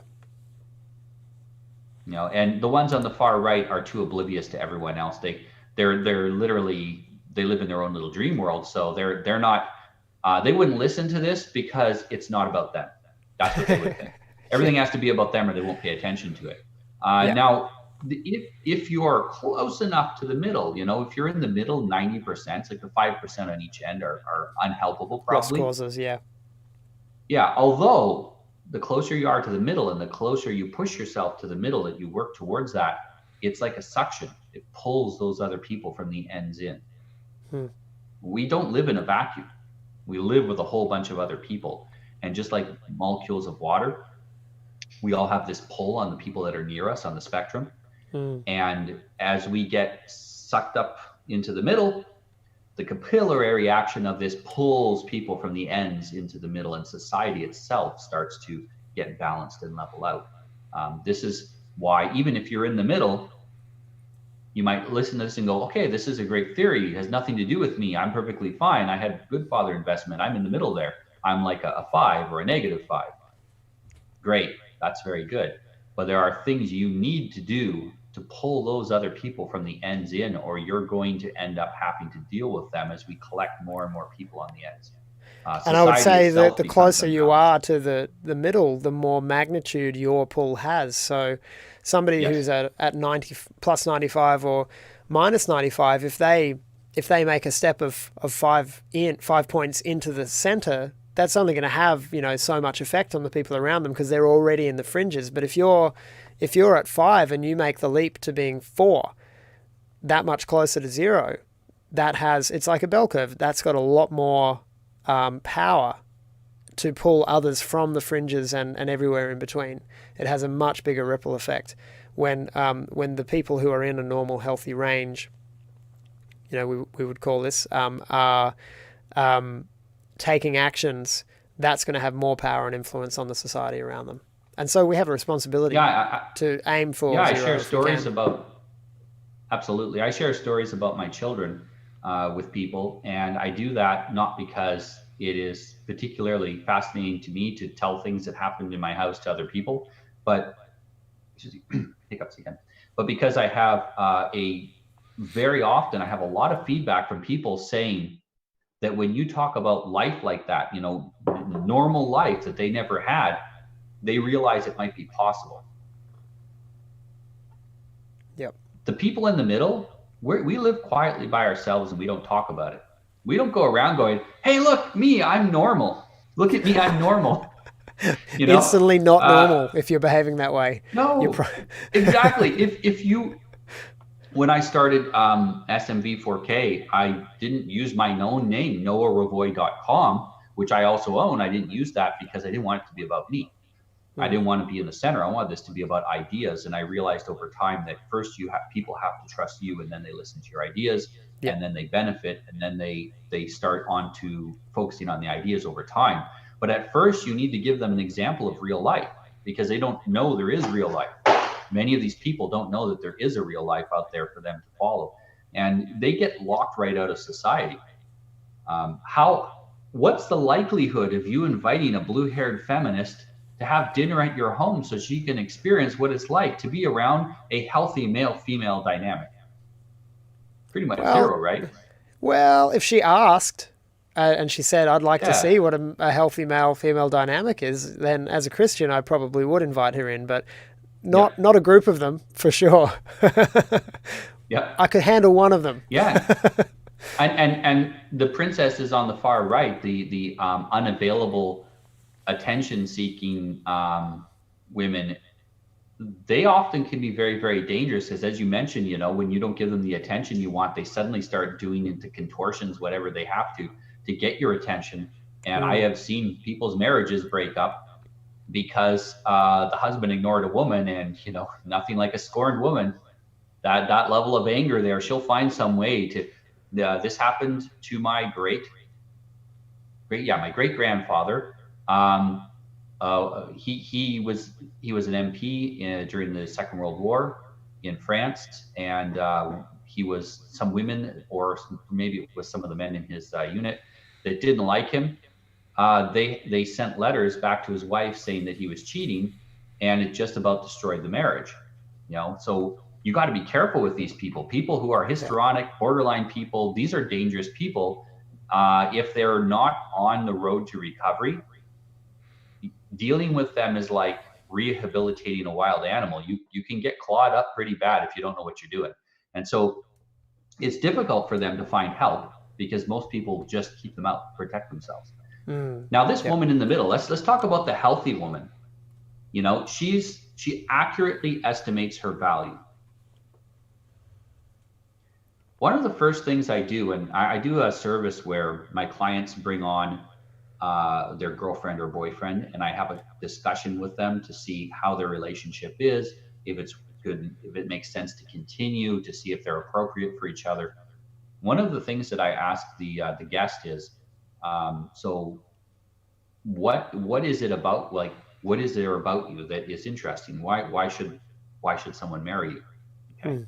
And they need to explain their value, not just, oh, I think I'm a good person. Why are you a good person? I use the Socratic questions, and I Yep. go deeper and deeper. Why are you good? How do you know? And I'll say, well, what do you mean by a good person? Oh, well, I'm very honest. How do you know you're honest? Can you give me some examples? Yep. And it is difficult. And I find that I was very impressed the other day. I had a client brought his girlfriend on. She was 18. She had no problem answering any of my questions. She's right up in the middle there. Mm. She knows who she is. She knows what her value is. She knows what she wants in return. She knows how to maintain her value. Brilliant young lady, 18 years old. The thing is that a lot of men are only used to dealing with women on one of these two, on the ends of Yep. this, and they don't believe the women in the middle exist. She's the The women unicorn. in the middle, yeah, the women in the middle get married at a Yeah. very young age Yeah. because they recognize that it's best to catch a man when their value is highest. And smart men see these women a mile away and will take the time to make the investment necessary to get them. So most of these women are married before they're 25, you Mm. know, Yep. and there are women who become into the middle. They're on one end or the other, and they work their way into the middle that are older. Otherwise, you don't find women past that age that are of high quality, that are still single. And so a lot of these men, they're dating, they're dating the women on the left side of the chart, and they're hitting on the women on the right side of the chart, but they're not getting much traction. And or they're dating these women that at the bar they're on the right side, and then when they get home they're on the left side, and they'll do anything to get attention. And they wonder why the women are crazy that they're dating. But those women in the middle, they don't just keep away. We don't just keep away the women on the outside. We keep away the men that go after those women, get also pushed out Yeah. because we don't want them attracting those women into our groups. And so it's very hard for a lot of men to believe that these balanced women exist. So Mm. she's receptive. Compliment a woman and see what response she has. I compliment a woman if she has a exaggerated view of herself. She basically says, yeah, I know I'm awesome. If she has an under view of herself, she'll be like suspicious of me. Why are you complimenting me? This is suspicious. Compliment a woman who's in the middle. She'll thank you. She'll say, that's so sweet of you. And she'll be very feminine about it. She'll thank you. She'll be very receptive to that Mm. compliment and that attention. Chaste, she's going to keep her value. We already discussed what that is. And it says here, shows her beauty. Okay. So In shows my her experience, beauty. the ones on the left as well, when receiving a compliment, it's not just suspicion is one reaction they might have, but I've seen them immediately go into overt sexual flirtation because it's like, oh, this Hmm. person has demonstrated that they value me, therefore I need to give them everything, and that's Yeah, another way of their undervaluing or themselves. the only potential value I can bring to this interaction is sex. Therefore, I'm Yeah. going to go right to sex. Yes. Yeah. I remember this when I was younger and single, and you pay a little bit of attention to certain women, and right away they're on top of you, and it's like that's a huge turnoff. Yeah. Because if I'm not in the room, she'll be on top of the next guy. What if you have a Yeah. relationship with a woman like that? You leave the room and she's jumping on somebody else. Mm. Now, on the Yeah. other hand, if you get one of these princesses, um, it says here masks her beauty. Okay, that's the women that are covering themselves up with a ton of makeup and fake boobs and everything. That woman, I know a guy like that was married to a woman like that. This guy was like, he wasn't very bright, but he looked like a male model, and he's a friend of my dad's. Looked like a male model, and he was married to a woman who had been a model. She's absolutely gorgeous. I remember we're talking to him, and he's like, "Yeah, I haven't had sex in like 6 months." Okay. She was absolutely gorgeous, but she wouldn't Yeah. let him touch her. And she wasn't having sex with other people either. She was just completely uninterested in sex Yeah. because The chalice was she was too on that far diamond right of the encrusted scale. to be touched. Yeah. Keep me in the cabinet. Yep. Yeah. Yeah. And it just wasn't working for her.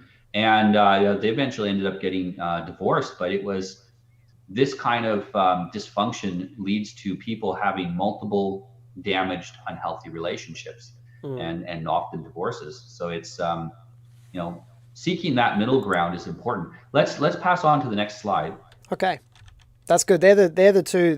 Those two spectra were the areas I really wanted to focus on tonight. So I think we did a good job of really drilling down into examples of that. Yeah, and it is important information to understand, because we understand that not having a father damages you, but now we actually can see how it damages you. We can map that out on the spectrum, and we know how to help the person. You don't want to take a princess and build her up. Giving her compliments does not help her. You don't want to take someone that's on the far left of that and start giving her constructive criticism, because she will not accept it. Try giving a feminist constructive criticism. I've tried. It does not work. It is you'll probably notice my Twitter feed blow up anytime I do that. Sometimes it's not even aimed at them. Stop mansplaining, Noah. Yeah. They absolutely they're incapable of accepting it. There is other ways to reach them. You have to understand how to reach the people at those ends. So these people who are the black I see holes, you tend to make examples of them more these days. Just retweet and offer your comment to those who are willing to hear the feedback. yes, I will offer some. Yeah, I won't usually directly address them because the most radical ones is difficult. What I want to do is I want to drive a wedge between the most radical ones and the ones that are suffering but aren't all the way onto the far left or the far right yet, and then kind of help push people to the middle, which will eventually pull those ones in on the very ends as well. But these black holes, a black hole doesn't just affect itself; it affects everything in its environment, and it sucks in energy. There's some estimates that, everyone's familiar with the for this is that there's some estimates that it is a small portion of the population that is depressed, obese, and other things are creating most of the healthcare costs in the West. And all across the West, we have socialized healthcare. The US has socialized healthcare as well. They also have private healthcare, but about half of Americans are on government paid healthcare, and highly likely that after the current epidemic, they might all be on socialized medical care. Yeah. Well, So, yeah. yeah. Everyone's going on the dole now in Australia because we've had like 2 million people lose their jobs overnight because of this lockdown. Yeah. Don't worry, the government can just print more money. Throwing money at problems is the solution. That solves everything. Just look at people who win the lottery, how happy they are. So normies really have no idea what's coming after this virus blows over. They think, oh yeah, we'll make the curve more shallow, and the virus will go away, and then everything's back to normal. Normal's done, guys. It's over. The economy is tanked. Just prepare yourselves. Yeah. The current economy is dead. We're going to have to build a new one. That's just right. like the current patriarchy is dead. The current That's right. patriarchy It's not is the dead. end of the We're gonna build a world. new It's one. just the end. It's the end of an era Yeah. and time to rebuild. But this is what men do. This is what men do. We actually don't have a place very good. We don't have as much of a place once society is. We built a society that functions so well it didn't need us anymore, and that's collapsed. I think everyone's kind of like, we kind of realize it's collapsed. Give it another few months and we'll know it's collapsed. Yeah. And now it'll be time to rebuild. And hey, that's what we do. Yes. That's who we are. We rebuild society. So we're going to have a big place to fill. And a big part of the reason we talk about this is we need those men and women on the ends to come more into the middle so that they're productive members of society, because we're going to need to rebuild and we need their help. This Absolutely. is why it's important for us in the middle to pull these people in, to help and invest into them. It's important for men to help other men. This is an easy one. Solving the problem for men is fairly easy. If men are in this black hole situation, the antisocial borderline men and women, unemployable, unmarriageable, and they're dependent on other people, so they're plundering society of its wealth. Okay, you'll see this with a lot of people on welfare for multiple generations. This is exactly investment. This exactly fits the description of the girl who I was in a relationship with, when I was younger, and this, I don't know, I haven't seen her in many, many years, so hopefully she's moved towards the middle. But this was the situation, where she was unemployable, largely because of her borderline personality, her extremely low self-esteem. She really couldn't take constructive criticism in a workplace, and you need to be able to take instructions and criticism in a workplace. And at least from my perspective, as soon as I realized she was unmarriageable, I left and found a woman I married. Yeah, I think I actually believe the number one reason for the pay gap between men and women is that women in general, there's a lot of them that are these black holes and can't take constructive criticism, or they're princesses and think they're already perfect, and therefore they just ignore it.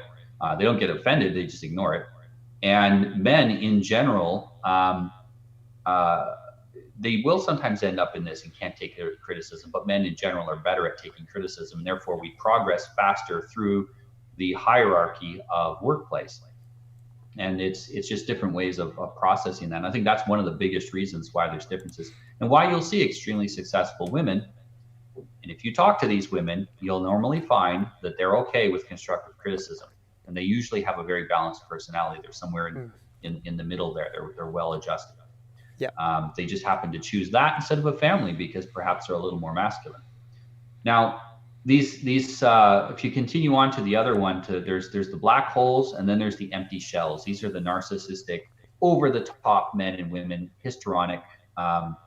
Look these words up. I won't explain them today. These also are unemployable and unmarriageable. You do not want to hire a princess.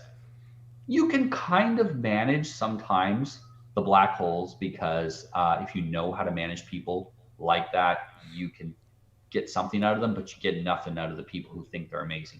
In fact, they're usually competent enough to destroy you if you do try to get anything out of them. So you just avoid them.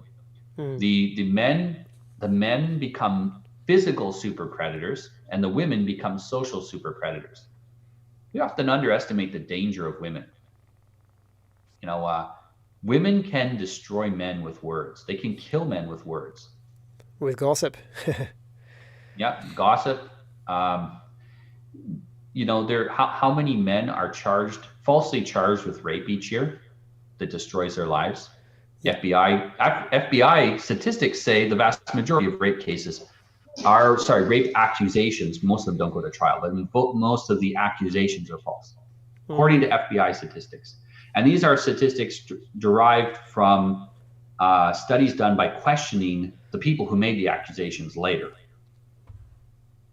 and questioning the general public on how many people have been raped versus how many accusations were made, and different things like this. So they extrapolate it from several different ways, and the numbers vary, but it appears that most are false. So they can destroy men with their words.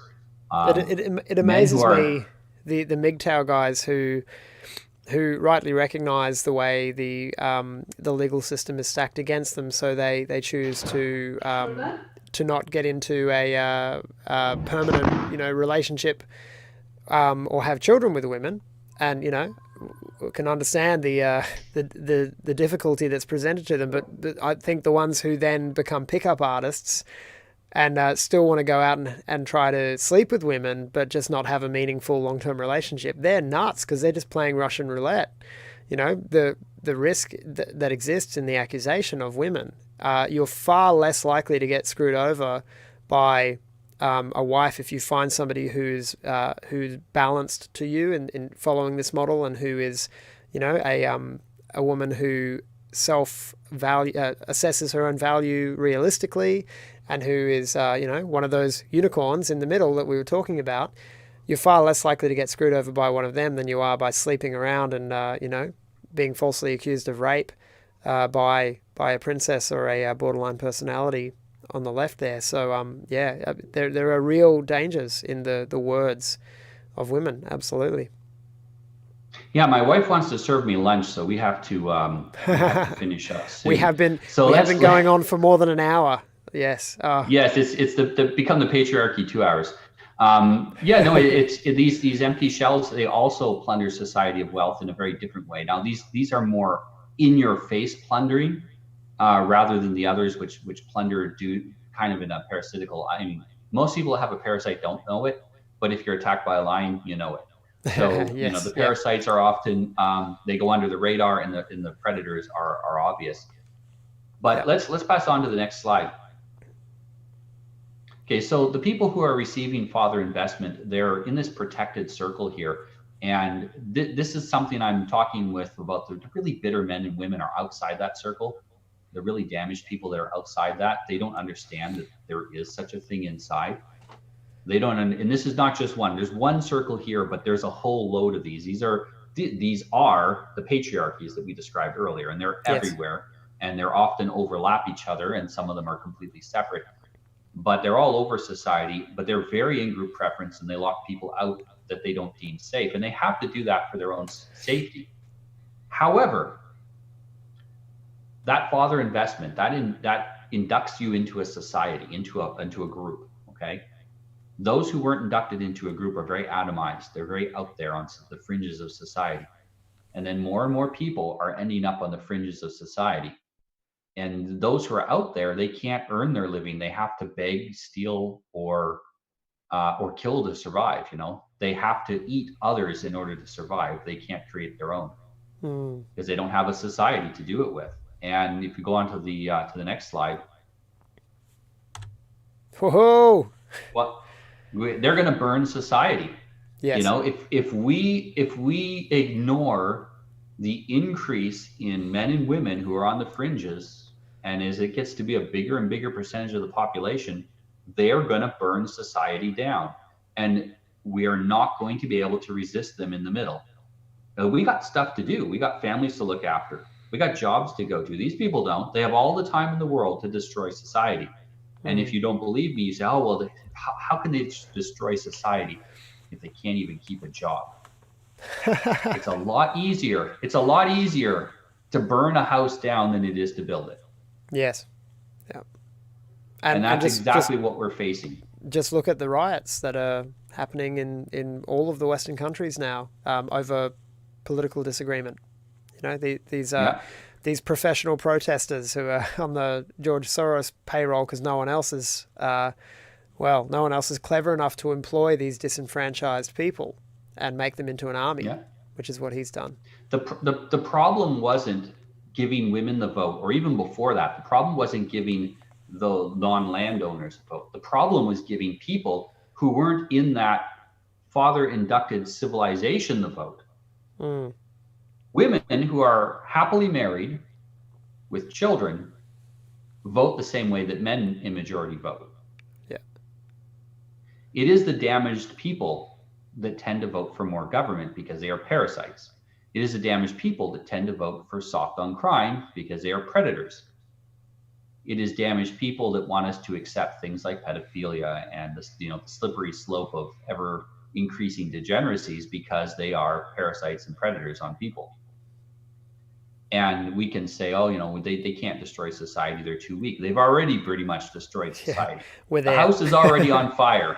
Yeah. The house is already on fire. We're probably going to have to build a new house. Yeah, see Only that we're gonna have world. to do See it that in- world out there that you're not allowed to visit right now. That was society. Yeah. it's Yeah. it's 2 weeks it's ago. contaminated 2 weeks now. ago. Yeah, Yeah. it's a radiation and- zone now.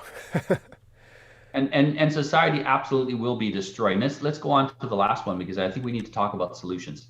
It can get very depressing talking about problems if you don't talk about solutions. True and that. my teaching method is that every teaching cycle must come away with something to do. Now take a careful look at this, and you will see that the key to solving society's problems is that men must leave the protection of our little communities and go out and invest in men and women. How are we going to do that? We got to invest in them and help them to create their own little societies. They won't necessarily join ours, but we can help them create their own little functional societies, which can then interact and work with ours and cooperate with ours and grow. This is a big problem. This is what we're doing here, isn't it? This is what Patriarch Hour is. This is what SMV4K is. This is what championsofthelight.com is. These are our attempts as normal, healthy, functioning patriarchs in traditional families to offer guidance and examples and education and coaching to those who are on the fringes but on their way into the middle and working out moving into the middle. Yeah, and we're going to reach out, obviously, to the people who are relatively close to us to begin with. And then we're going to pull them a bit closer to us, and they're going to pull the people who are close to them but are farther from us. And it's a capillary action. We're going to pull everybody in towards a healthy balance that way. It is interesting that it's the top there where it's men investing in men. That's fairly easy. If you want to go and coach some youth sports or something like that, or you want to mentor some young men, you want to start a group, you go to the gym, you get a bunch of guys together, you start mentoring them, perfectly fine. As we mentioned earlier, you really can't do that with a bunch of young women, especially if they're attractive. It's going to either your wife will be upset about it, you're going to get unnecessary you're going to get unnecessary temptations, and because these are broken women, they're going to take your fatherly interest as being sexual, because nobody ever paid attention to them before if it wasn't for sex. And so they're going to, it's really tough to work on that. And when I was talking with Hathrin about it, I didn't have much of a solution for that. Men, it's easy. You can, if you're a man, you can get examples of masculinity by reading the canon of Western literature. If you have, if you can't find actual men to invest in you, our men invested into that literature years ago so that you could have it today. Yeah, that is a way that it was done.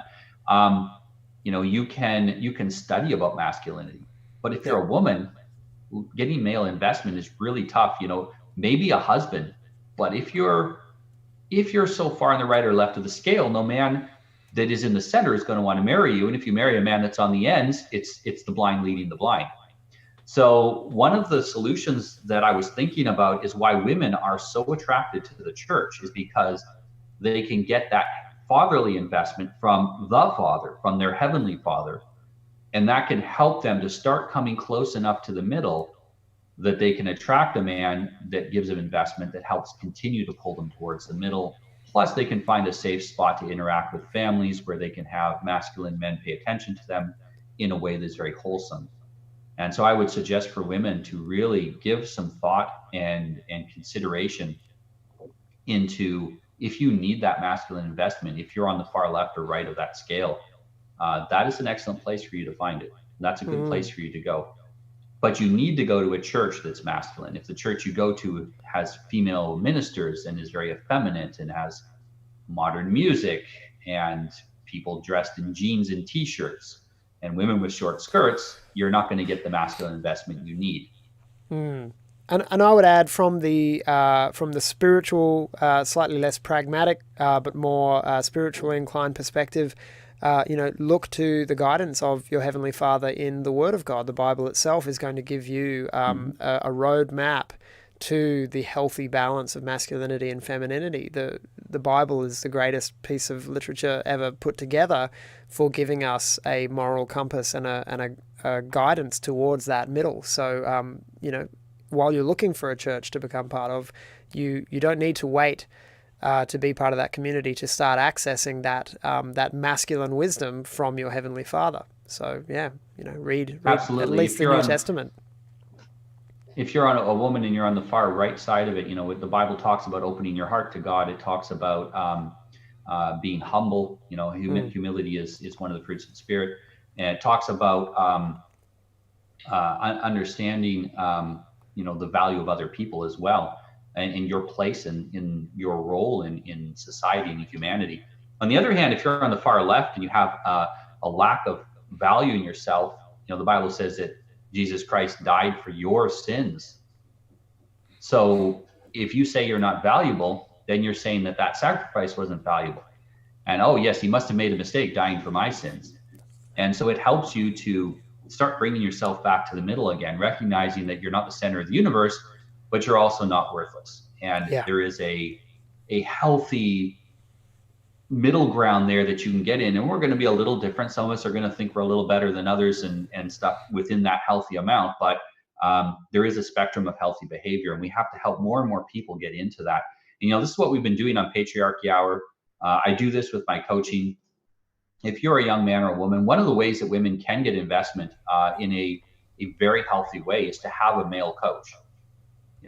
I would never suggest a woman or a man have a female coach, but I would suggest a woman have a male coach. And both you and I, we coach people. For a man, the same thing. And I have a lot of young men who come to me and say, I didn't get enough attention from my father. I'm missing a whole bunch of things that I don't know. And I will work with them and I will help them with that. And they tell me, I feel more like a man now than I did before the coaching started, because they're able to emulate some of the things that I teach them. And I work with them in a way that is, if their ego is very low, I work with them in a way to help bring it up to the middle again, to build their ego on a healthy foundation of virtue and value, and to help men develop that vigor as well. If you're a man, just go start eating right and working out. It's going to build your vigor a lot. On the other hand, if you've got too much vigor, work out until some of it's been expended. There's cool a lot that fire. of things you cool can that do. flame, buddy. Yeah. There's a lot of things for men and women that we can do, and I think for women it's a much harder nut to crack. Now, if you are in the middle and you know people who are outliers, okay, you have a few things you can do. Number one, share this video. Share the other one that I did with Hathrun. Okay, share those videos with them so they can start to understand where they are. Understanding why things aren't working in your life is the first step towards fixing them. The second step is, if you're in a position to help them. But be humble enough to recognize if you don't have the skills for it. If you're a woman, you're not going to be able to do masculine investment in them. Find them a man that can do that. Maybe you help them find us so that they can get coaching. Maybe you help them find a church where they're going to get that. Maybe you encourage them to read their Bible so they can get that masculine investment. Wherever it is, be humble enough to recognize that maybe you can't solve the problem, but you can help. Just like I said, we all pull each other, help pull them in the right direction. And recognize that it is a responsibility of all of us to pull society together like that, or we're going to feel the consequences of it. And I think that is the real white pill of this message is that we can do something about this. Just as the ends have been pulling us out for 7 decades, 8 decades now, we can do the opposite and start pulling back towards the center again. And right now is the time to do it, because and this situations have aligned. That's an act of loving thy neighbor, isn't it? Right there. Yep. Is take an interest in where they're at, and take responsibility for doing the little bit that you can do to pull them in the right direction, because the ripple effect of that on the whole of society is immeasurably positive if everyone chips in. This is what it is to be a society and a civilization. Absolutely.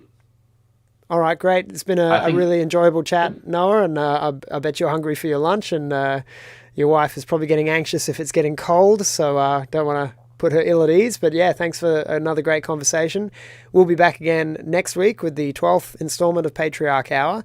And in the meantime, I'll be on tomorrow night. I'll be on the Uncuckables at 8:30 Sydney time, and then following that at 10:30, the James Fox Higgins Show will resume for the week. So hope everyone at home stays well, stays at home, stays healthy, safe, and does everything they can. Do everything you can in this time. Make the most of it. Take our challenge. If you didn't watch our episode, was it last week's episode? I think it was.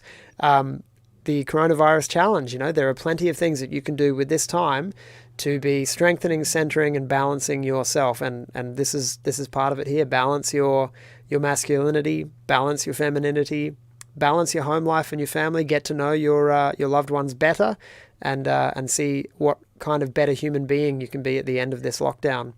So thanks again, Noah. Excellent. See you next week. All right, I'll see you then. This has been Patriarch Hour. Over and out.